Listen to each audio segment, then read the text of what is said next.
Well, good afternoon, ladies and gentlemen. Welcome to the afternoon trader session of the 79th IREPAS. As you all know, we have been asking you, the attendants, the questions that for you guys to send to us, for us to have the discussions here. And as before, we have received certain questions which we are going to discuss today. And also, as suspected, majority of the questions were about the trade issues and the trade cases that's been filed and talked about, which we also had the discussions this morning, but we will probably go into detail and talk about the net effects to us, from the trader's point of view. So let me go ahead and try to read the questions. And in fact, the first question is a long letter, so I'm going to read part of it, and we will probably understand what they're trying to say. The question is it possible that we will see even higher tariffs by US for the below 9 countries that from part of what newspaper called dirty dozen countries, or is this just one of those threats until a final solution is defined? And he's giving a quotation on the newspaper about the dirty dozen. And the countries that he has put on is China, Costa Rica, Egypt, India, Malaysia, Russia, South Africa, Thailand, Vietnam, Turkey, Korea, and Brazil. I'd like to start saying that I would not like to call anybody dirty dozen, or these are the countries that I know that US have identified as the countries that they wanted to investigate further. And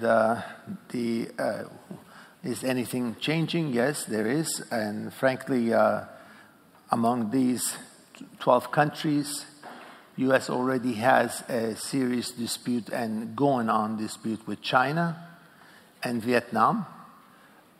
We also have cases against Russia, but the Russian case is really more political than trade related. Among these 12, Korea and Brazil already got out. They have a quota. And so starting from 2019, they will start shipping to US again without any difficulty and zero additional duty.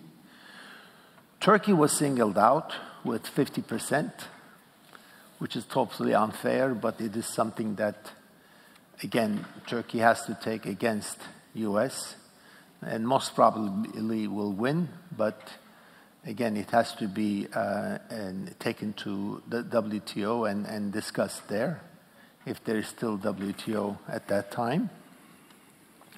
And of course, when you look at it, Egypt, Malaysia, Costa Rica really doesn't make sense because they really were insignificant trade to the US. So I don't know why we would even consider those guys to be under investigation any further.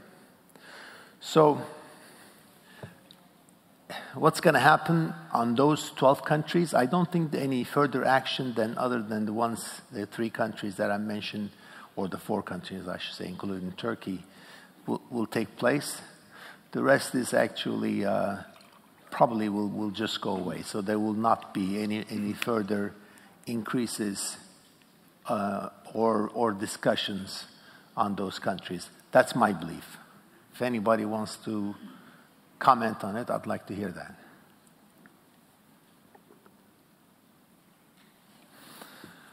Well, if not, let's go to the second question. It's also trade related. We have seen that even Mexico, with whom USA reach a trade agreement, will continue to be taxed at 25% on steel imports. Does this mean that we will therefore see 25% minimum tariff remain on all steel imports to the USA, or would this be eliminated eventually for the preferred partners such as Mexico, Canada, EU, and Japan? Well, number one, Mexico is not eliminated yet because the NAFTA agreement is going to be between the three countries. That includes Canada. Until the deal is reached with Canada as well, then we cannot consider that deal to be really completed. But once the Canada and Mexico together are making the new NAFTA deal signed, I do expect the steel to be part of the negotiations, and I do expect that 25% to be lifted from Canada and Mexico. Now, from what we hear, the decision will be imminent, which means within the next maybe 30, 60 days. So I expect by the year end, you will see Mexico and Canada export to the US without any additional duties. This is the expectation. Now, Europe is also something maybe you can talk about. Maybe you can mention? Yeah, I think from what we heard so far and what we read so far is that steel is just a part of the overall complaint from America with our export surplus. So we all read and see that the administration in America is heavily against our car industry. They are behind our car industry. So Europe does not really want to just to accept whatever comes from America. So there is a tendency to strike back and to also go the way through WTO. I do not see right now, from whatever is readable and from the information which are available to us, that there is right now anything near to get Europe off from the list of the 25%. Some are even expecting a worsening of the situation if it would go even onto the car industry. And so, yeah, for a foreseeable future, I think Europe will be part of that. Well, on the car industry, I happen to agree with Trump, which the facts I didn't know. That turns out that when Europe shipped cars to the US, there is no duty, and where US ships cars to Europe is 10% duty. So obviously, it is one point that he's right to That's a false information. All right, tell me. Oh, it's false. I don't know the exact number, but the difference is not that big. I think American cars pay 10% and German cars or European cars 5.whatever%. But you have to consider that the whole thing was made in a huge package of import duties on products, soya beans, electronics, and God knows what. So it's very isolated to say, you are having 10% on that part, and I have 5% on that part. Then you have to open the whole box again and have to go to each and every individual nail and hanger and God knows what, every type of product which is being exported to each and every country. So I think this is a typical scenario we've I'm only quoting our president's tweets. I don't know. I mean, he also said that between the China and the US, we have the same problem where the Chinese cars come to US free of duty and the US cars go to China with 15% duty. True, false, you all know, I don't. But on the other side, I think even if Europe or China would put the duty on American cars to zero, they would not sell one car more. I don't know. I don't know. Trucks for sure will sell. Not with 55 liters per 100 kilometers. We have diesels. Okay. All right. Let's go to the next question. The tariff on imports of steel has already had negative effect on downstream consumers of steel in the USA because of elevated costs and has provoked increasing imports of downstream products such as steel nails from China, which are not tariffed. Will we see an introduction of tariffs on downstream products as well? From what I know, no. It's very hard to put duty on every single product. I'm sure maybe nails can be isolated, and then products coming from China as a categorically isolated can be done. But in general, you don't expect the U.S. going after the single issues, except for, I think, the only case that they mentioned this morning was the auto parts. And then I don't know how they can really identify each one of them, one by one. But typically, it's the lobby goes from the steel mills, and the steel mills are only interested in the finished products or the semi-finished products that they make. So there is no lobbying from the downstream industries for that. I just heard this morning that there is now one group being formed as the steel manufacturers trying to negotiate with the government, but it's too early. So chances are it's not going to happen. And the downstream industries do really hurt. It's a serious problem that the downstream industry in the U.S. is suffering for it.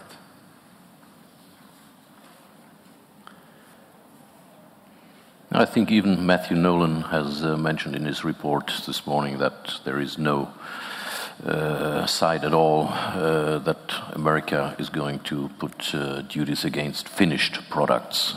Semi-products, yes. Raw materials, yes. But finished products, obviously, there is hardly any chance. It's very difficult, so I don't think it's a chance. Any comments from the audience here?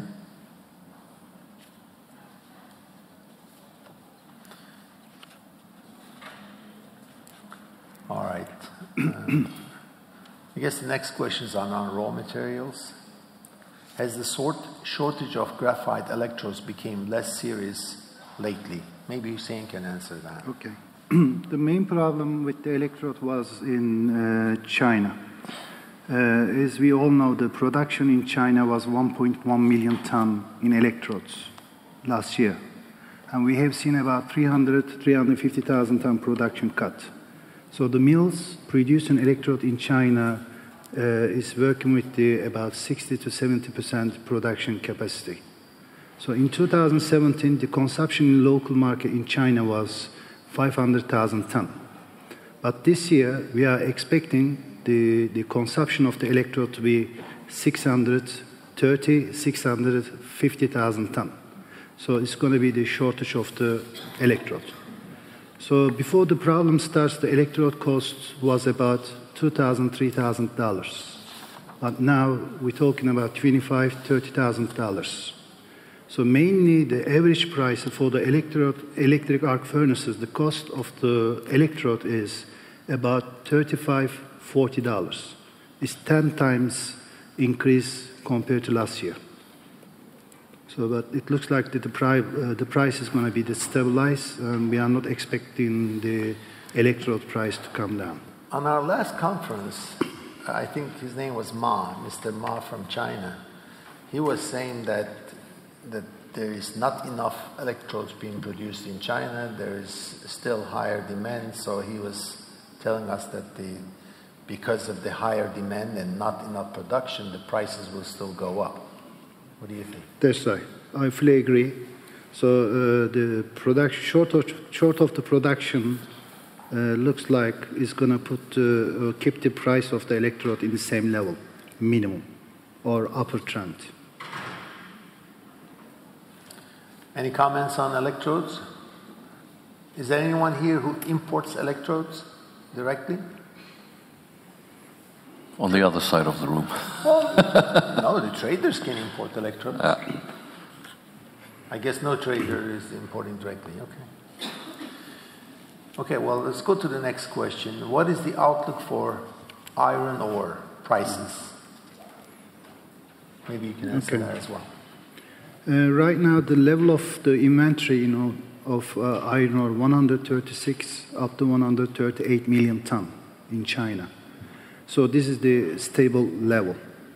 So what we are seeing that it looks like the iron ore price, we are not expecting the iron ore price also to come down as well. The reasons are, there are the blast furnaces in China that, which they are planning to come up to production after their maintenance. And also we see the overseas shortage on the iron ore. And we clearly see that the price is not going to come down. Even today, we were talking about iron ore prices $68. So we have seen 70 cents, $0.70 increase today. So the raw material side is firm. And another information that we got last week was the announcement of the Chinese government about the production cut. So it was not like last year that the production cut was going to be 50% fixed. So that created some idea in the market that there will be some production increase, so which is not affecting the iron ore negatively. So the prices will be firm of iron ore. I think this morning we were listening that the production in China is up by 6%, if I'm not mistaken. So if the production is up and the Chinese are using majority of their steel is produced by iron ore, so I would expect that the demand for iron ore to at least stay the same. So that's right. Probably why you don't think. And one of the raw material for the production is the scrap. Also, as you know, in 2017, China was a net scrap exporter, about 2 million tons from China to Southeast Asia. But we don't expect that China is going to be in the market again for scrap export. The reasons are, one of them is the electric arc furnace production is coming up. So local consumption is going to increase. So China will be more consuming this scrap in local markets. And they are not willing to export. And when we look at the prices, it's quite high. So they cannot have any competition on the scrap price at all. Well, when it comes to scrap, I think it's a different story because I think the Turks basically determine the price of scrap in the world. In fact, that's what we always hear about. When we discuss scrap price, we talk about the Turkish scrap price. And we expect the Turkish production to decrease for the reasons that we will talk later on this meeting.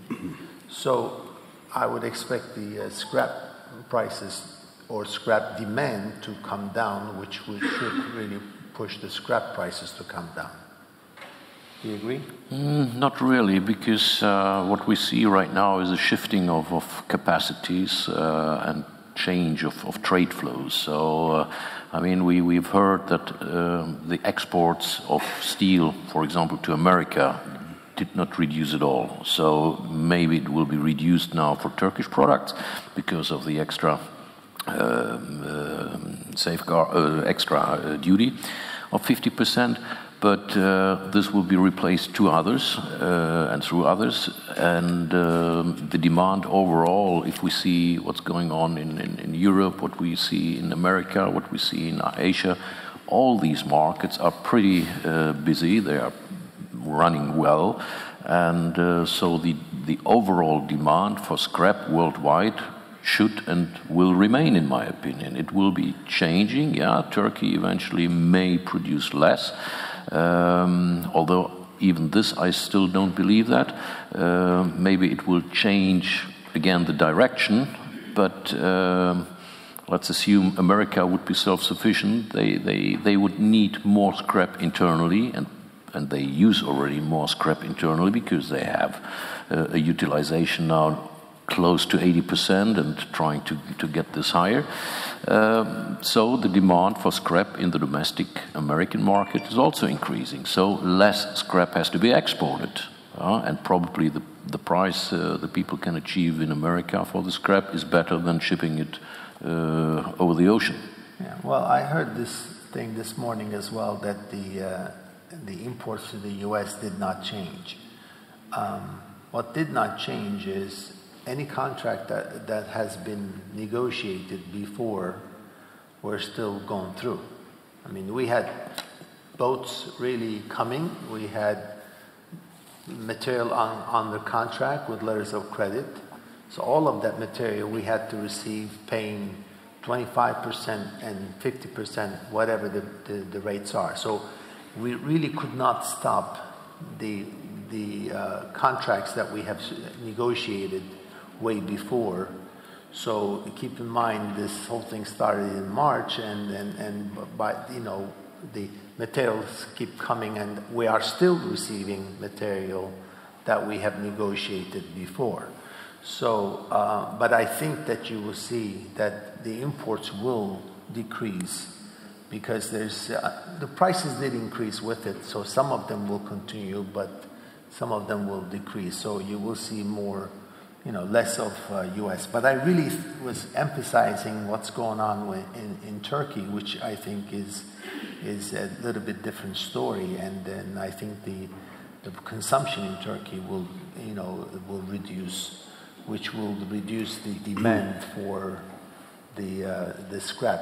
So my really feeling is that you will see less of scrap being used, and there will be more pressure on scrap. In fact, we already seen it. Scrap prices did come down dramatically, and I think there's still some room to go.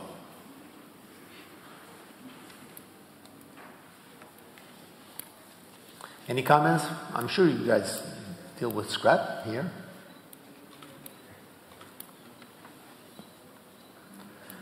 Well, next question is also on, I guess, the same subject: billets versus scrap for electric arc furnaces and the blast furnaces in terms of production cost. Who do you like for the next 6 months? I guess, who do you prefer for the next 6 months, or who do you think is going to be more effective economically? Maybe you can comment. Well, this is the question we have on literally every conference, and it's tremendously difficult to answer. I mean, we've seen scrap moving up and down, down and up. We've seen iron ore, which is not having such huge volatility, but also volatility. I think probably the Chinese will say we are happy to be a blast furnace producers. The Turks will say we are happy to be an electric arc furnace producer. I think this is an artificial question and answer. It's really nothing which I can value right now. What is better to be? So I think in the environment we are right now, with the demand worldwide, unless we would have no trade measurements going on, I think every steel producer would be in a fine position, whether from blast furnace or electric arc furnace. From what I understand, only China has the option of going from blast furnace to electric arc furnace for their steel production for the same mills. So mills have options, and depending on the scrap price or the iron ore price, they can switch back and forth. Every other country, including Turkey and US, we're scrap-based, so really, whatever the price, that's what we pay. We have no option. Oh.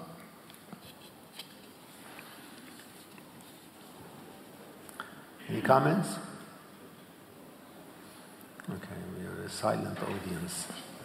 All right, the next question's on Turkey, and hopefully we can get more involvement from you guys.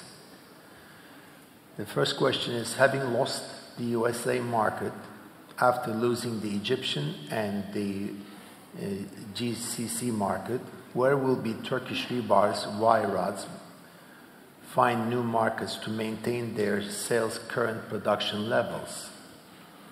Or will they need to dramatically reduce their production and thereby increase their fixed costs and reduce their competitiveness? It's a good scenario. Frankly, I'm sure the Turks are very creative people. They'll find ways to find different markets. They always did. This is not the first time that Turkey is going through any crisis. You know, they always found a way, and something opened up. So I'm sure that they will find something. But, you know, overall, the domestic market is the one that is the most crucial for now.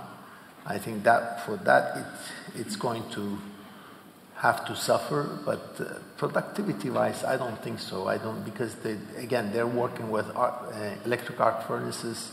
They can shut down and and bring it up very fast. They're very good at it. In fact, from what I understand, even from day and night, they make a difference. They can work. So again, they're very creative people. I think they'll manage. They'll go through. And also, let me add you some of the comments, especially for the order cancellations or the tax increase from 25% to 50%.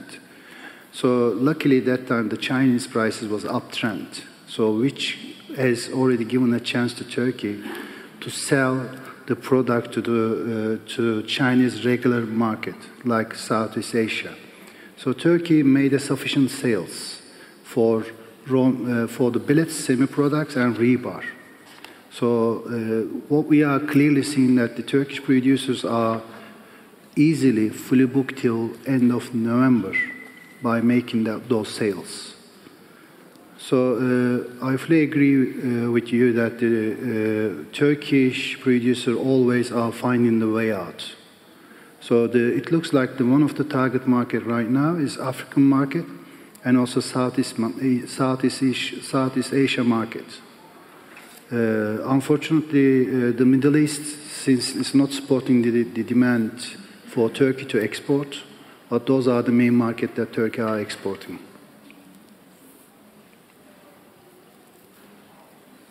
Any comments on Turkey?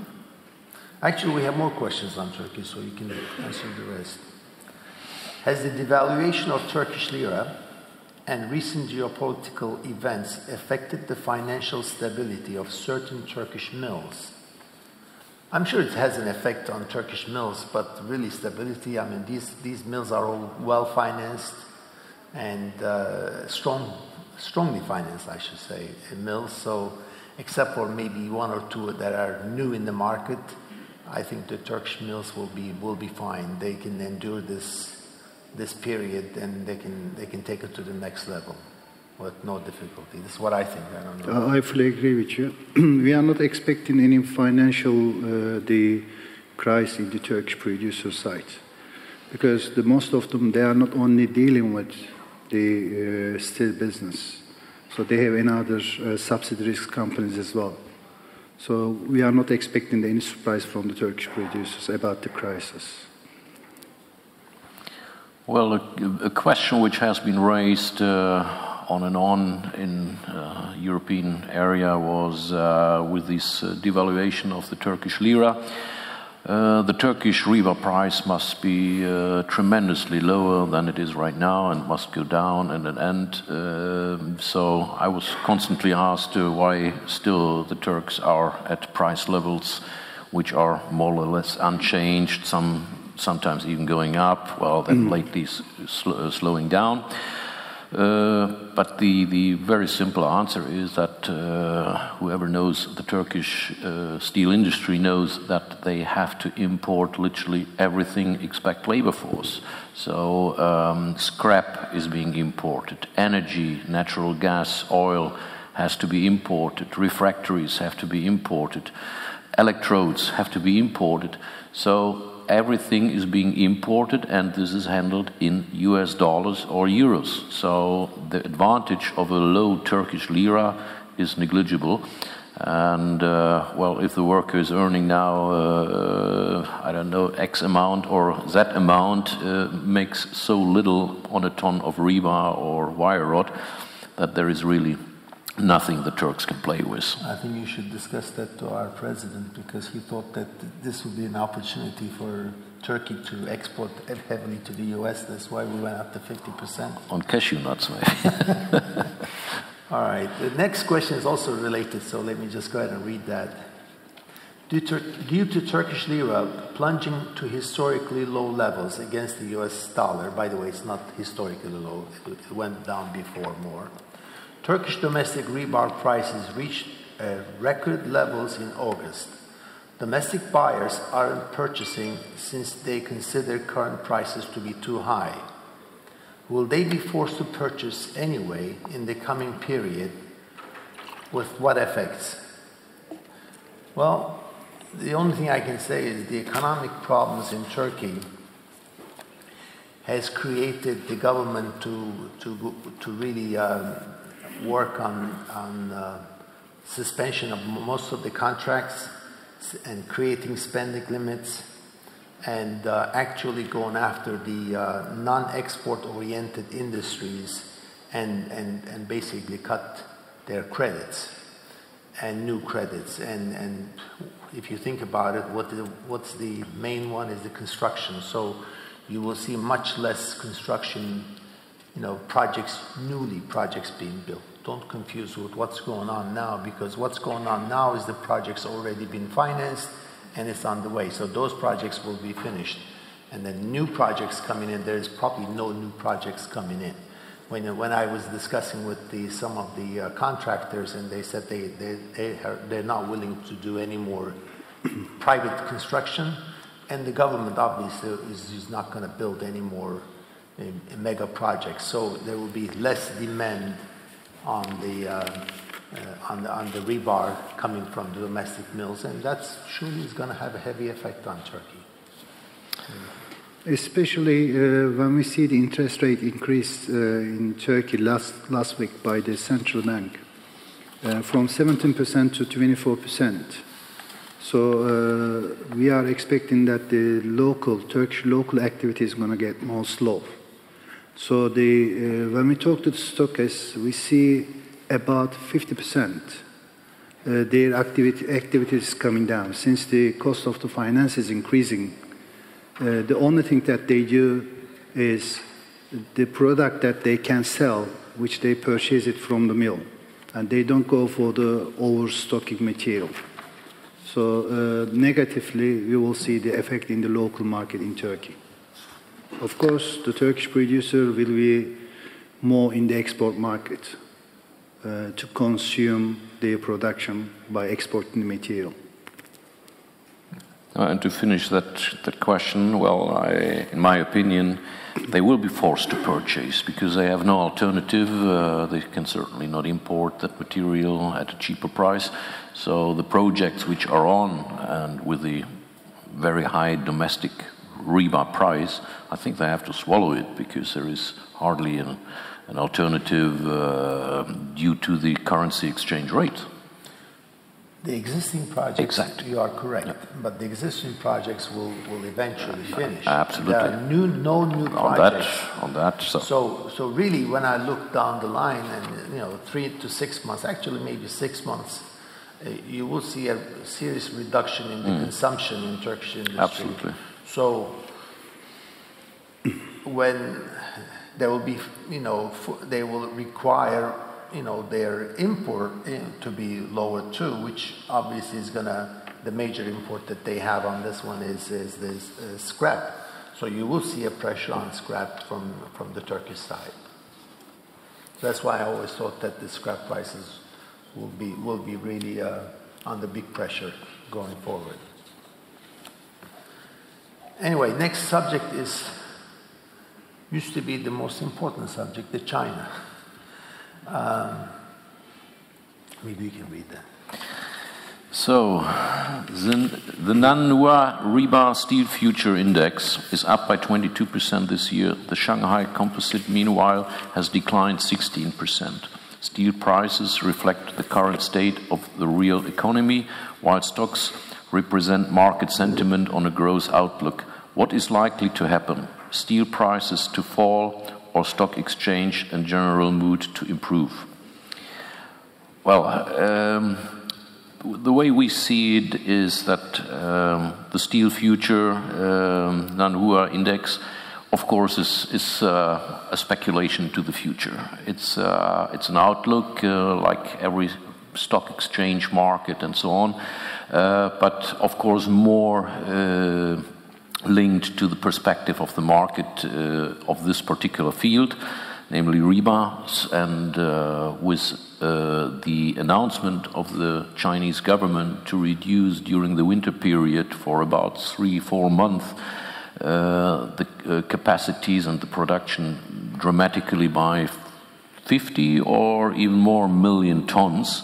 Of course, the perspective of the market and of the future index was the rebar price in the domestic market must go up, which is, well, common sense and very normal.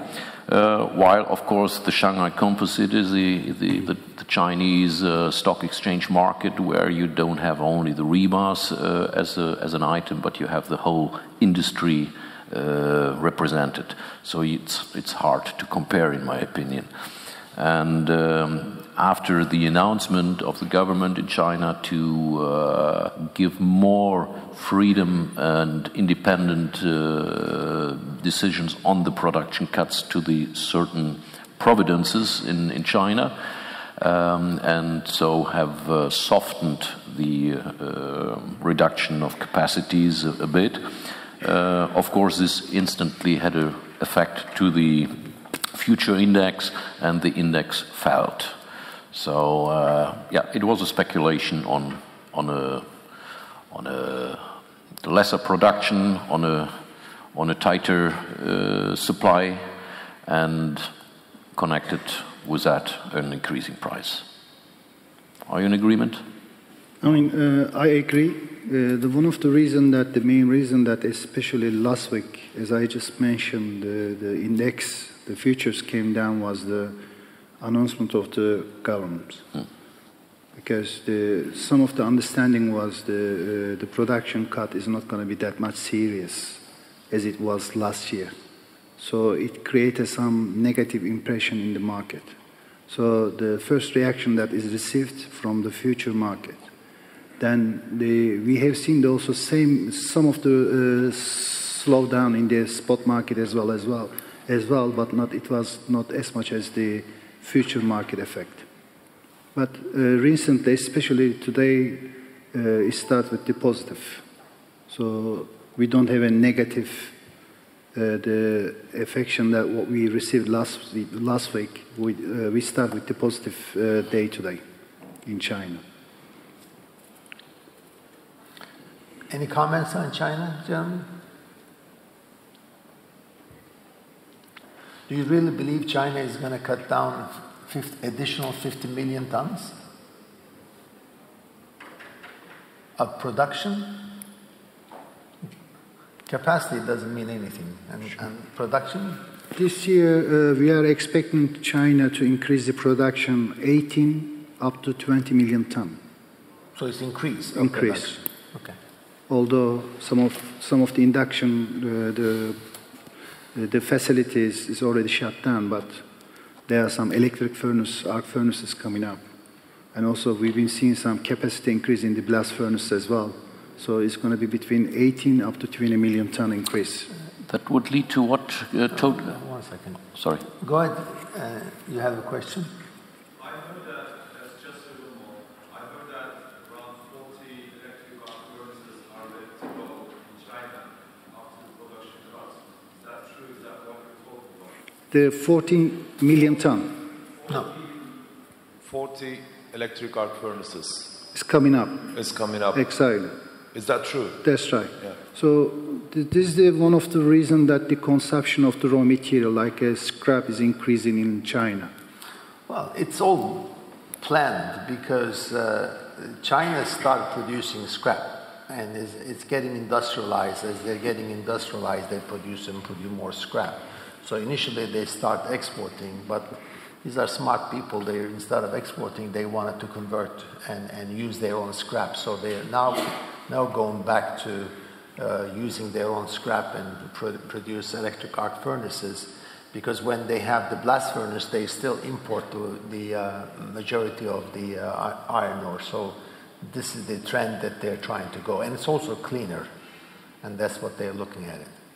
But how does this fit, Hussein, to the general outlook we've heard from CISA on the last and pre-last conference, where they said that they are going to reduce capacities, although they built up some new electric arc furnaces that you mentioned, but in general that the production will be reduced. Well, production is really the thing is that the information I'm not too sure is correct. The capacity means really nothing, because when there was unused capacity and there was the capacity that was really very old and really shouldn't have been there anyway. So they're closing those, and that's only natural. I think production-wise they didn't cut down at all.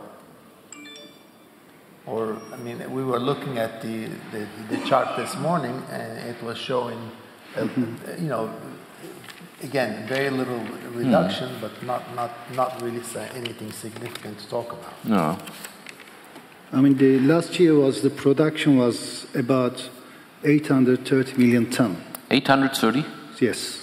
This year the expectation 850 million ton. So it's up, not down, right? Up. That's what I thought. Okay, let's move on to the other parts of the world, and there's questions on various parts of the world all at one time. What is your forecast and outlook about construction market, demand and supply balances in each major region of the world for the last quarter of the year and the first half of 2019? And the questions are Latin America, Central America, Europe, Middle East, Africa, Southeast Asia. Let's take it one at a time. On Latin America, maybe I can mention that you know, I don't think there will be, right now in Latin America, there's two countries that are basically in trouble, Argentina and Brazil, so I don't expect any higher demand. In fact, I think we will see some reduction in those two countries. But the rest of the Latin America, I think, will do fine, and you know their economy is doing fine. So I don't expect any changes. I don't expect major increases in the Latin American market, but again, the only decrease that we will see probably will be in Argentina, which is almost the same situation as in Turkey.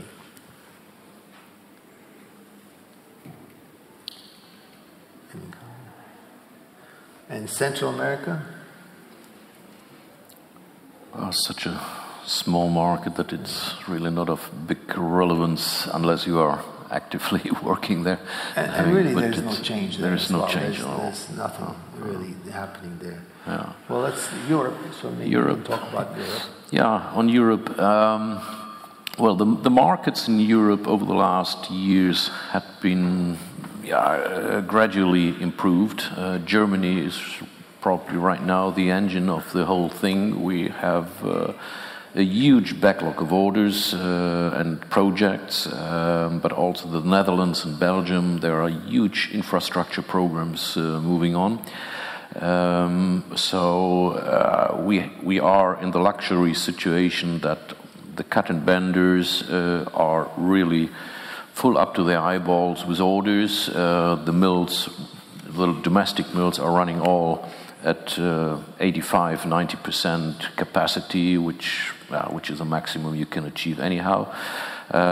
Beside that, there is still imports coming in, but the material is being used and consumed. The only problem is that the market is very fragmented in the cut and bend, so that it's still difficult in this environment to get the cut and bend prices up. But this is not our discussion here. But on the product itself, the mills, the domestic mills in Europe are fine. Most of the countries, also in Eastern Europe, are doing fine, better than the years before. So the overall outlook for us is really good. So what is definitely negative is the safeguard, which had been implemented by Brussels on heavy lobbying support by Eurofair, with the threat that all those quantities which which are not going to America anymore, of course, will now enter up in Europe, which is also a fairy tale story, because we all know that so many products in Europe are already dumped, with dumping rates at such a level that it makes it impossible to bring any steel or some of the steel products which are in discussion right now into the countries and into Europe. So China, India, Vietnam, and so on, and whatever is they are dumped already. And so there was not a big threat, but now the situation for the cut and benders is getting more difficult because the quota which is in place now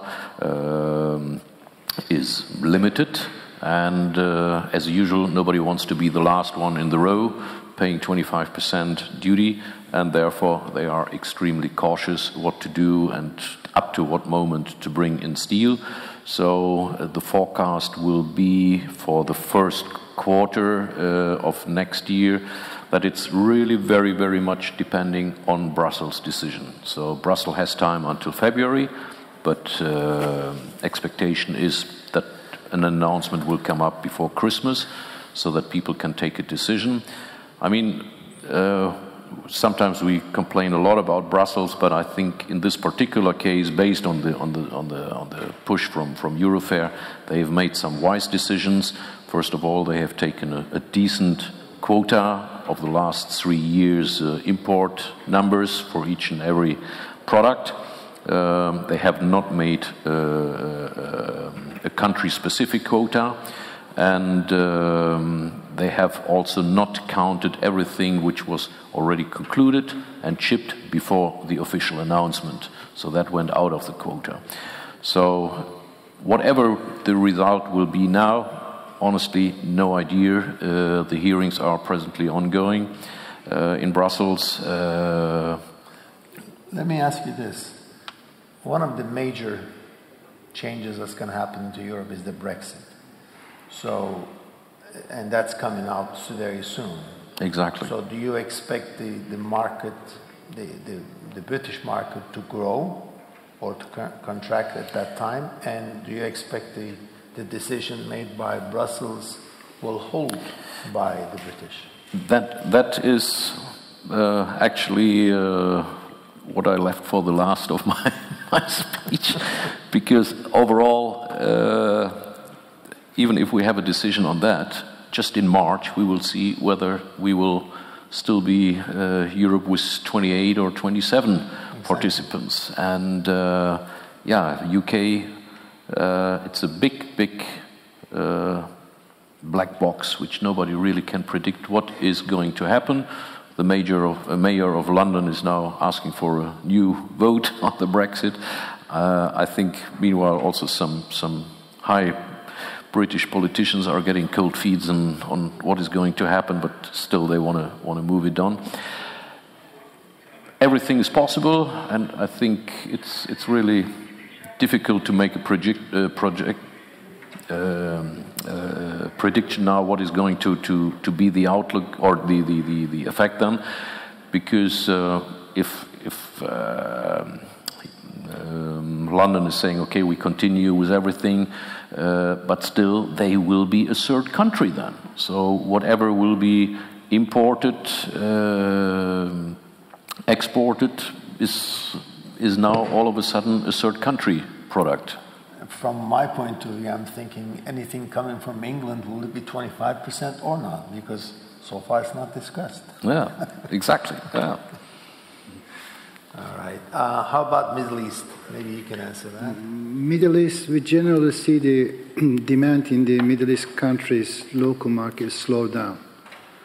And especially recently, we have realized that in that area, the trade became more regional trading due to the low demand and also the local production.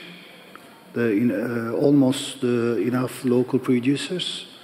They've been matching with the local demand. But we clearly see that the number of the producers in GCC market, they are more willing to export, which has given us a clear picture that the demand is not sufficient for the production. When we look at the Qatar became a net exporter, not the region, to the Southeast Asia. And when we look at the Southeast Asia market, and especially the Turkish prices are more attractive, we see that the demand, which comes from the Southeast Asia, all purchase material from Turkey rather than Middle East. Regarding the Chinese market, we see Chinese market is very firm because we're talking about the country market itself consuming 750 million ton in a year. So especially for the long product Chinese material, Chinese market is quite firm. One of the reasons is because the winter season is coming up, so most of the projects, they are speeding up their consumption in order to finish their project before the winter. So the long product is strong. Hot rolled, the flat product is relatively slower than long product. One of the reasons is, as you know, the regular market of China is Korea and Vietnam. And Korea producers, they increase their allocation to their local market. So we don't have a chance to export to Korea more. And also regarding the Vietnam market, we've been seeing downstream material such as galvanized pipe, which are produced from the hot roll coils, are not much demanded because of the weak demand in their local market. The reason why you don't see more demand from Korea and Vietnam is because material coming from China was going to Korea and Vietnam, converted into pipe and coming to the US. Now we're checking that and we're making sure that it doesn't, and that's one of the reasons why you see a less of demand. Sure. Okay, how about Africa? I mean, Africa, one of the market that is not giving the sufficient quantity to Turkey. Turkey's been making the regular shipments to Africa, but which is not going to cover the quantity which is missing from US market. So China is also one of the main players in Africa market, but still the quantity is not sufficient. We don't see any development unless we see the stability on the financial issue in African market. The payment is a big issue, as we all know. Any comments on the African market? Frankly, I don't know anything about it. Do we have any traders selling to Africa here? Oh, okay. Let's move on to the next question. Is again on Turkey. Turkey's share in the U.S. rebar imports was 60%. After doubling the import tax from Turkey, which countries are expected to replace imports from Turkey? Right now, nothing, because the domestic prices are cheaper than any imports coming. But I guess starting from January, you will see Korea, Brazil back in the picture. And then if NAFTA is agreed, you will see Mexico becoming a major exporter to the US, Canada as well. So really, Turkey will not be missed because Mexico can produce just as much. And if Mexicans have an interesting way of trade, they buy from Turkey and then they sell to the US. I've seen that before, and we probably see that again. Unless US puts a quota on the material coming from Mexico to limit for whatever they have exported for X many years, and I don't know if that can be negotiated part of NAFTA as well. You have any comments on? No. All right. These were the questions we have received and tried to answer for you. Do you have any questions that we can discuss? Go ahead, please. I will ask Mr. William. Now, European buyers have not come to the market yet for loans and flats, as far as I understand from the news. This is probably because of this safeguard issue, and also the summer holidays are just off. When do you expect European buyers to come to the market to import material from the origins they used to import in Turkey? Can you repeat the question, because I don't Yeah. think people ever... Could you please give him the microphone so that the audience also get the question? Sorry. No problem. Yes. I will ask when... Sorry? It doesn't work, huh? Oh, push the button. Yes. Go ahead. Yes. I will ask when do you think European buyers will come to the market to import materials? Probably because of the summer holidays and the safeguard issues. They have been waiting to do so, but now it's September already, and when do you think the imports will pick up? Well, what I can say is that instantly after the announcement from Brussels about the safeguard measurements, and on the day the quotas were out, every importer in Europe who was in need of long products bought instantly. And also they bought from Turkey, they bought from other countries. And now we are in a phase already, the latest statistics on Friday showed that about 20% of the quota for rebars has been already imported. Yeah. It's already arrived. Only 20. 20%, but okay, that is within the first 7 to 8 weeks after the announcement. So that means the material has to be produced, or first you have to make the contract, then you have to produce it, and then you have to ship it. So, but after that, of course, it went much quicker. So my prediction is that you will see in October and November that probably 60% of that will be consumed. And yeah, then going to the winter time, I think now the people are questioning, should I still do more or should I hold back now? Because we don't know what will be the final result.